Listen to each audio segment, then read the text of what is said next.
No, but it's going, so or like you can start anytime. Marcus. Dave.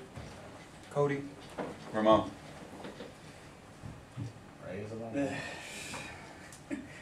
Alright, so I got a question for you guys. What do Kirstie Alley and Oprah Winfrey have in common? They're females.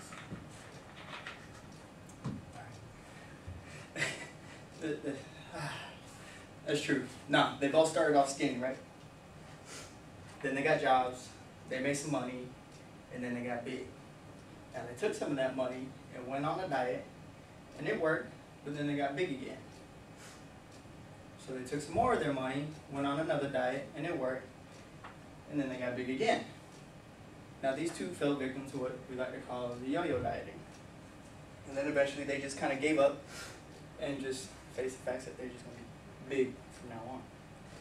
Now, as you guys know, I like to go to the gym and work out. Might not show, but I'm wearing big clothes right now.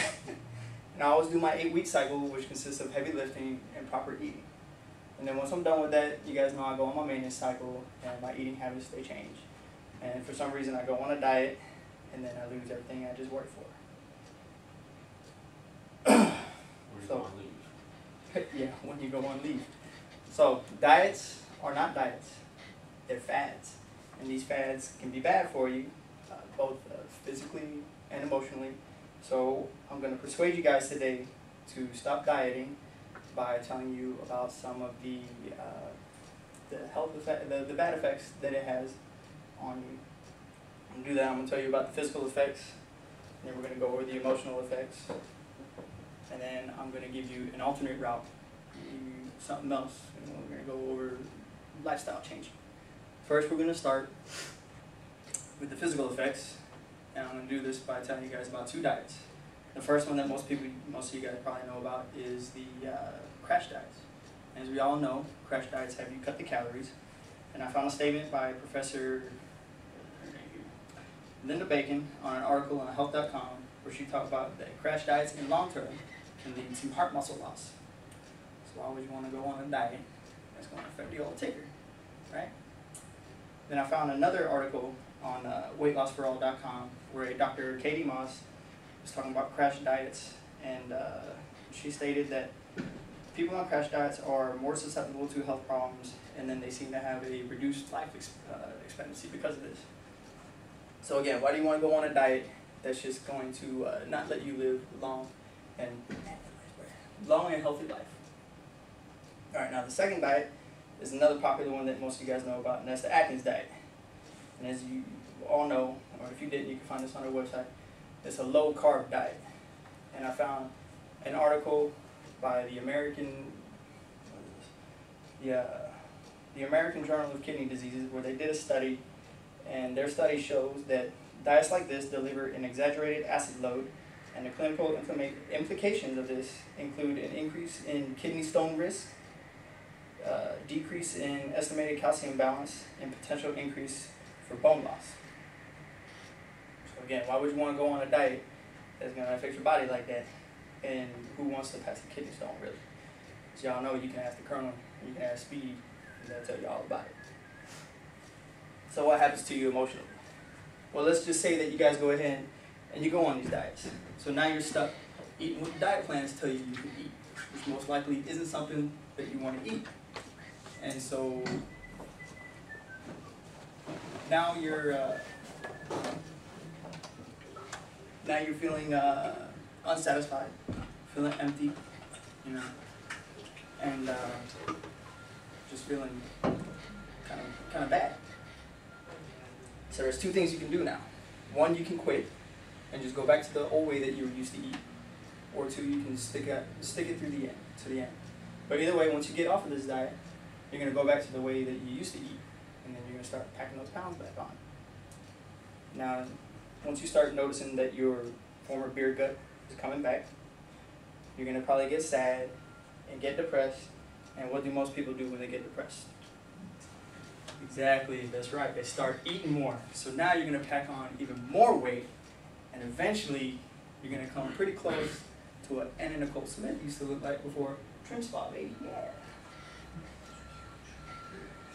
Yeah. So you're going to keep getting heavier and heavier, gaining more weight, more weight. Eventually you're going to tell yourself you need to stop. So you're going to pick up the phone, and you're probably going to call somebody like Jenny Craig. Now that's something that you don't really want to do, and tell you why. I read an interesting little article on SenderHealth.com where they had talked about Jenny Craig. Now the Jenny Craig counselors, they're there just to make you feel comfortable, to reel you in, make you feel that their way is the best way. And so once they reel you in, you say okay, now you're stuck buying all their diet foods, all their products, and you're going to have to keep coming back to them because you don't want to get off of their diet because, oh, it may be working and all this and that. I don't know why you, but Air Force don't pay me enough to do that.